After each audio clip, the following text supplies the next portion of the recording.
Hey everybody, and happy holidays. This mini movie review is about 2018's All the Creatures Were Stirring. This movie is directed by Rebecca McKendry and David Ian McKendry. It was initially released April 6, 2018. Now, I've heard about this movie a little bit, just through different channels and things that I pay attention to, and I always am up for a new anthology. So when I saw this one, I saw that the holidays were coming up and I want to do something festive. I decided to check out this one. It is an hour and 20 minutes long. I'm just going to go ahead and read both of the summaries here for this one. So for All the Creatures Are Stirring, it's about the joyful spirit of Christmas takes one dark turn after another. From sadistic office parties and last-minute shopping nightmares to vengeful stalkers and immortal demons. And then on IMDb, the summary that I find here says, okay, they just took part of it from there. When an awkward date on Christmas Eve leads a couple into a strange theater, they're treated to a bizarre and frightening collection of Christmas stories, with characters trying to avoid the horror of the holidays. So that'll be fun. It's kind of neat when that's a good setup where like they'll have the couple or the original people watching whatever, and they show up at a theater. They show up. Usually it's someone like with Tales from the Hood, the guy that kind of talks them through it, kind of thing. So kind of a good way to set it up. So hopefully this will be really fun. It looks like it's pretty cool. It's got a nice cover. It's got like a little creepy dude inside of a Christmas ornament. So yeah, so I'm gonna go check this out, and I'll be back and let you know what I think.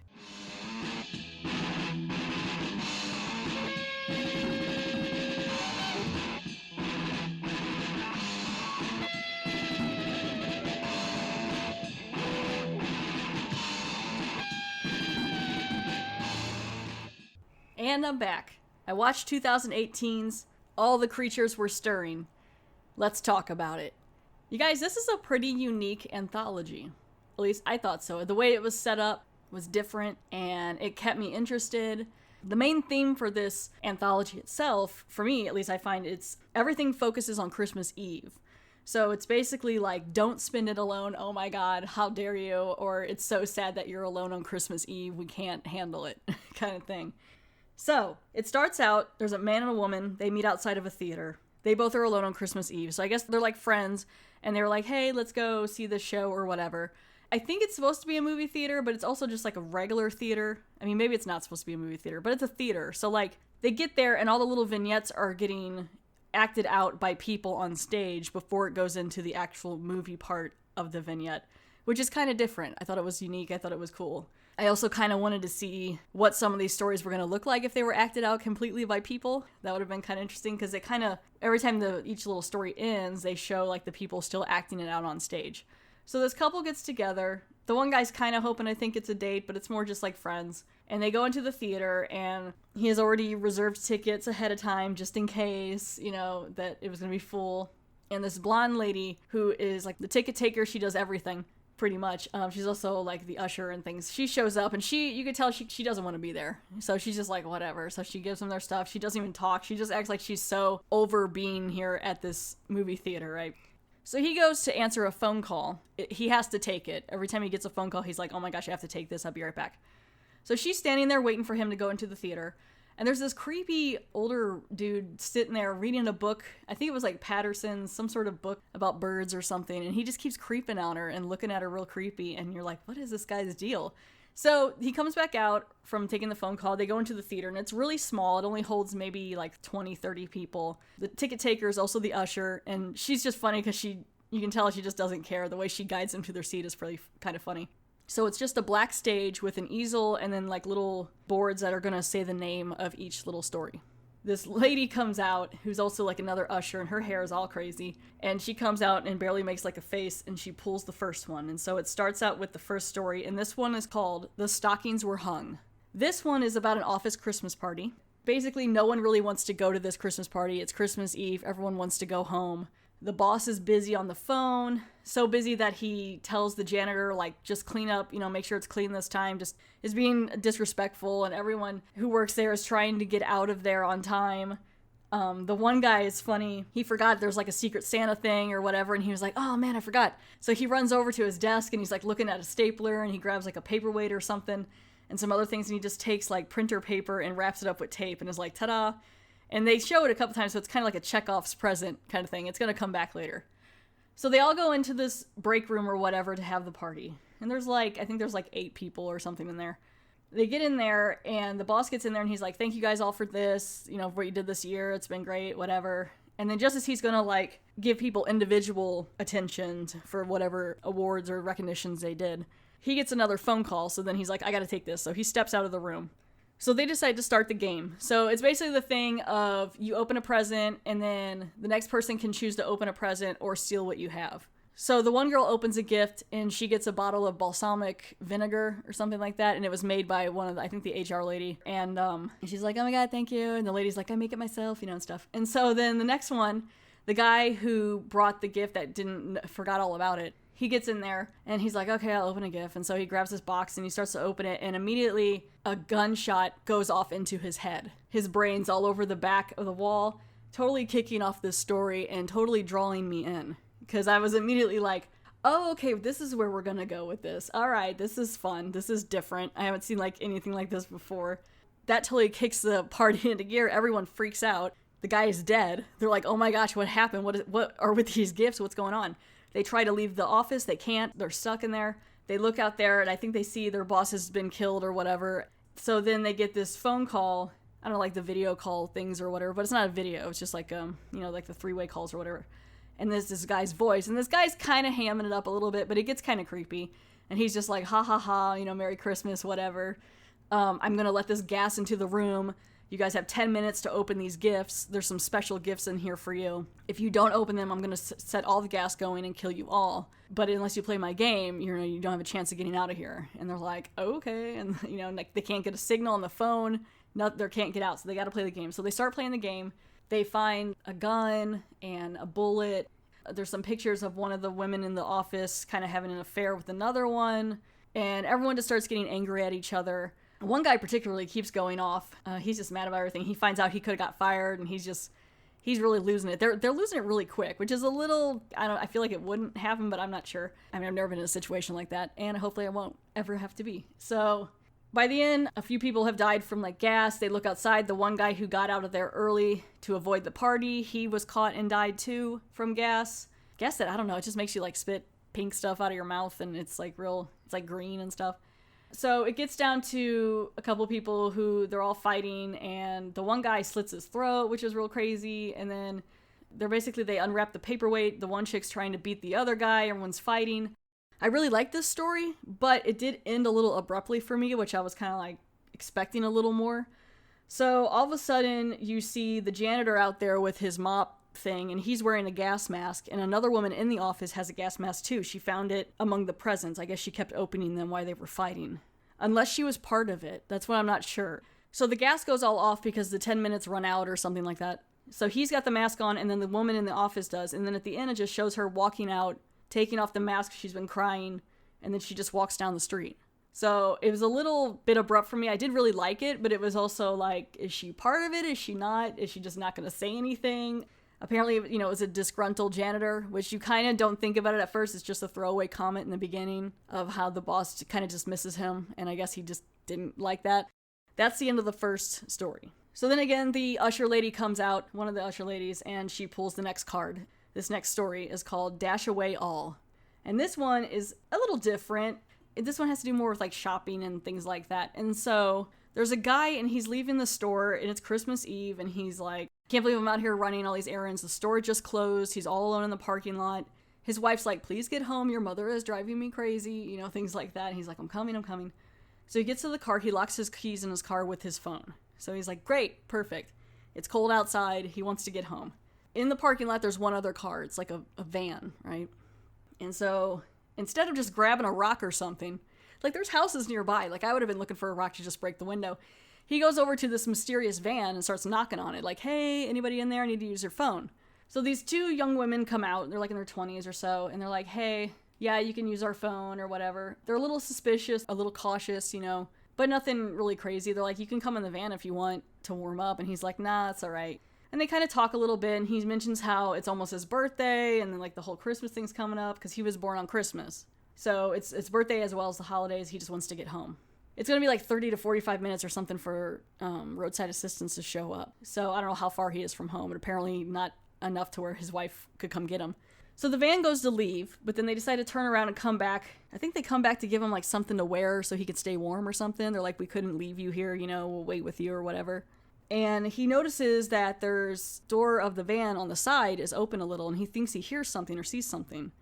And he's like, is there someone else in there with you? And they're like, no, what? And then there's no one in there. And then you see this black clawed hand like come out, and he's like, okay, there's something definitely in there, you're lying. And he opens it up, and this dark demon creature with these nasty teeth and claws come out. And he's like, what's going on and everything? And so the girls start chanting and freaking out, and they cut their hands and they're cutting him and like rubbing their blood, and they're chanting. And this whole time, apparently for the past 3 years, these two women have had to control this evil, this demon. And if you don't, it will kill your family, it will kill everything. And there's only like a certain perimeter that you can stay within the demon. It's not that far. So if you go outside of that, he'll kill you. And if you go outside of that and bring him along, he'll kill your family. Or it's like this whole thing. But it only affects people who were born on Christmas. So you have to find someone else to pass it on to. So they decide to pass it on to this guy. And the one chick, she takes off running before the whole process is done, before she realizes that she's past the parameter. And so the demon kills her and starts eating her or whatever. Kind of sad because the guy's just like, really? I can't believe you did this to me. What do you mean I'm a keeper of some evil or whatever? So he gets this mark on him, and he has to drive in the van now. And the one chick who survives takes his car, and she's like, what's your address? I'll drop your presents off to your kids and stuff. And basically, they screwed him over because they've been stuck with this evil, and you can only find someone who has been born on Christmas, as they both were, to do this. And she's like, well, it only took us 3 years, you have to figure it out. It's kind of sad because you're like, oh, cool, like he has kids, and he can't go home because if he does, the demon's gonna kill them. So now it's gonna look like he just abandoned them as a father, and just kind of thing. And yeah, so that one was a little irritating just because of that thing. But it also seemed weird to me that you had to be born on Christmas and you had to find someone like that. It didn't really make a whole lot of sense, but it was interesting. It was a different kind of spin on it. I wasn't really expecting it or anything. So that's how that one ends. He's pretty much just screwed, and the chick gets away. She's not too gleeful about it, but I mean, I'm sure she's excited. So now it goes back to the theater, and the usher comes out again, and she pulls the next one. And the third story is called All Through the House. And this one is a play on A Christmas Carol. This one was a little predictable for me. It was still kind of fun, but some of these I could kind of call what was going to happen before it happened. This one was probably the most like that. So it's this guy who's kind of grumpy, and the neighbor next door decorates the house like hardcore to where the light is shining into the house.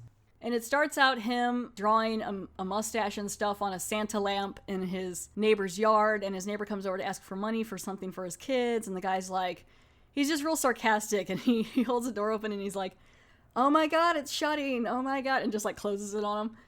And then he does some cocaine, and he calls his kind of chick on the side, but she's busy with her family, and he doesn't want anything to do with Christmas, and he's alone on Christmas Eve. So then the TV, he's watching an old movie, and it kind of starts to look like people he knows. Looks like the woman he's with, and things like that. And the channel is called like Bah Humbug and things. And so 3 ghosts are going to show up to see him or whatever. He reads it on like a little piece of paper. It's just these like black entities with glowing eyes. And they go back and they show him like when he was a kid in his house and how he was like forced to sing to his family or something. And then there's one where it's kind of foreshadowing where the neighbor comes over drunk to confront him. They get in a fight. He falls over and gets his head hit on the table and dies. But since he doesn't really have any friends or anything, it's so long before anyone finds his body. And he gets decayed, and then they show like these rats eating him. But you can tell they're like kind of like pet rats, but it was still kind of fun. And he was like, no, I can't believe that's going to happen. I have friends. He's freaking out. So yeah, it kind of walks him through like different things like that. What was really funny is before the ghost even showed up, when he was doing the cocaine, he snorts it, and then the next time he comes back, he's got tinsel in his nose, like he was snorting tinsel, which I thought was kind of cute, kind of fun. So he starts like freaking out, and then that's when all the stuff happens. So that was kind of fun. So now he's back to where he is. He's alive. He's like, oh, thank you. Yes, I'm alive. And then the neighbor comes back, and he's drunk, and he's doing the same thing he was in the prediction or whatever. So immediately the guy's just like, here, take my money, take my wallet, Merry Christmas, I don't care, Merry Christmas. And he just goes and like runs out the house or whatever and starts making like snow angels in the yard. And then the neighbor guy, he's in the doorway, and he's like, I hate Christmas. And then it ends. So now they're back at the theater, and it's intermission. And he gets up, and he goes, the guy who's with the girl there, they get up, they go to get intermission. She comes up to the blonde chick who's the usher. You find out she has a twin. They both couldn't care less where they are right now. She gets a bottle of water. The guy goes into the bathroom to take a phone call. It sounds a little heated in there, but she's like, are you okay? And he's like, yeah, I'm fine. The creepy guy's still creeping on her. Then they go back into the theater, and it starts up again. So this next one, the fourth story, is called Arose Such a Clatter. This one is about a guy who's driving along at night. He took these shots of this woman, like kind of like a model thing, and he's looking at him while he's driving, which is not smart. And then when he looks up, he hits a deer, and he hits it pretty hard. And he comes out there, and it's all bloody, and he starts dragging the deer over to the side, and the deer starts moving, and so he doesn't even hesitate. He just pulls up a rock, just bashes this deer's head in. And then when he drives away to go home, they show a clip of the collar, which they show multiple times, which I'm like, I get it, okay? The collar says Blitzen. So you're like, oh, snap, it's Santa's reindeer. This guy's going to get it. So he gets back home. The chick he was taking pictures of is there, surprisingly. She's like, you can't be alone on Christmas Eve. And they're drinking and stuff, and they start hearing this noise. There was like a knock at the door, and it sounds like something skittering around on the roof. What happens is the ghost of Blitzen. I thought like something else, like Santa or all the other deer were going to come back, because you kind of see when he's driving, there's like a red light behind him, and I was like, oh, is that Rudolph? Are they after him? But he gets there, and then, they open the door, and they're like, oh my gosh, and they're running around the house, and he runs upstairs, and from out of one of the upstairs bedrooms or something, a deer comes out, and you basically just see like antlers and stuff, and it kind of hits him in the stomach and kills him. And then later the chick goes upstairs, and there's also some antlers on the wall, so I guess he's a hunter as well. Maybe that's why he didn't hesitate. I don't know, when he killed Blitzen. And then she gets taken out too. So that's the end of that one. That one was alright. Kind of wanted a little bit more for that one, but it was okay. But they did keep showing Blitzen on the thing. I was like, okay, I got it. It's Blitzen. Okay. No, that one was kind of interesting. And then the next one, they go back to the theater. Usher comes out, pulls out a new thing. This vignette is called In a Twinkling. In this one, there's a guy who, he wants to be alone on Christmas Eve. His friends won't let him. He's there, he's got some chains. For a second, like he's looking outside, there's like a full moon kind of thing. For a second, you're kind of thinking, is this a werewolf thing? Is he going to chain himself up because of the werewolf? His one chick friend or whatever calls, and she's like, oh my gosh, we're all going to hang out. It's going to be so much fun. And she's like, no, you can't come here. I need to be alone. Next thing you know, there's a ring at the door or whatever. And 4 of his friends, including this girl, come running in, and they're like, oh my gosh, Merry Christmas, you can't be alone on Christmas Eve, woo, and he's like, you have to go. And they're like, no, it's fine. We're going to set up some food, it's going to be fun, or whatever, And so he takes his friend into the other room, and you can tell they're kind of like best friends. She sees the chains, and she's like, what are you doing? He's like, I'm trying to tell you what's going on. And she's like, you know what, never mind, I need a cigarette. So she goes outside, and when she's sitting there having a cigarette, she sees the shining light coming from where the moon is around the area. And she's like, that's weird. And then it splits into 3. And then the light hits her. And next thing you know, she's in like a black and white, old-timey movie kind of thing. And she goes back into the house, and her friend is there. And then her other 3 friends are sitting there too, and they're all having dinner. And she's like, where'd this food come from? We didn't have this much food. And her friends are acting really weird. And they're all like, sit down, have dinner with us. Would you like to say a blessing? They're acting just like really strange. And she sits down next to her guy friend, and she's like, what is going on?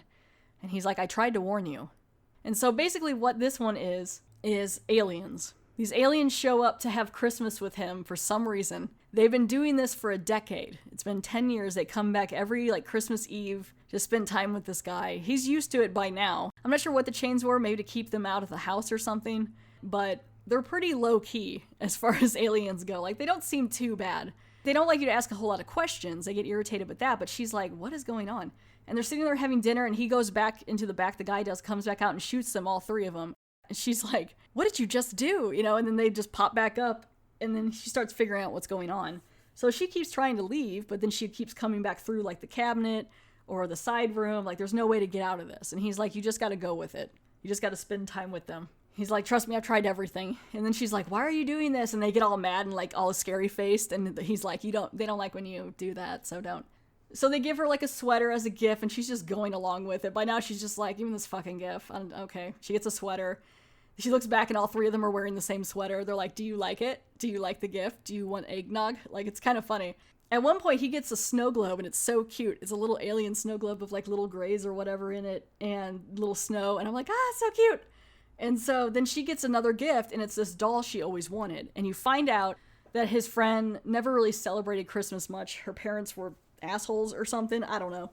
And she wanted this doll really bad and she never got it. And so she keeps the holidays really close to her because it means a lot to her. And somehow them coming together to spend Christmas Eve together makes the aliens go away. And so they come back and they're in front of this tree that was decorated there. And there's a little note that's like, hey, thanks for spending the holidays with us or whatever, you know, sincerely the aliens.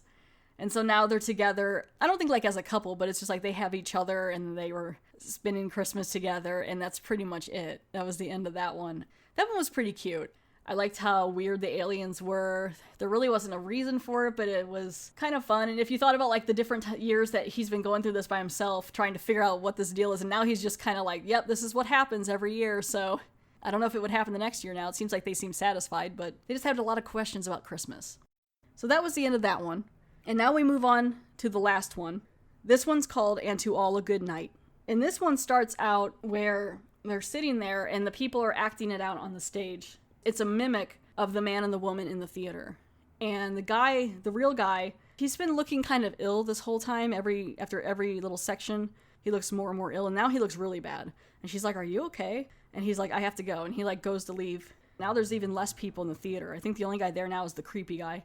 And they're watching it on stage, and these people are acting out their parts. But then this time, they show him having a conversation in the bathroom to someone about how he's got this urge to feed, and he can't fight it anymore, and he's going to have to eat. And you're like, is this guy a monster? And she doesn't know it. She's starting to get really nervous. She's looking around like,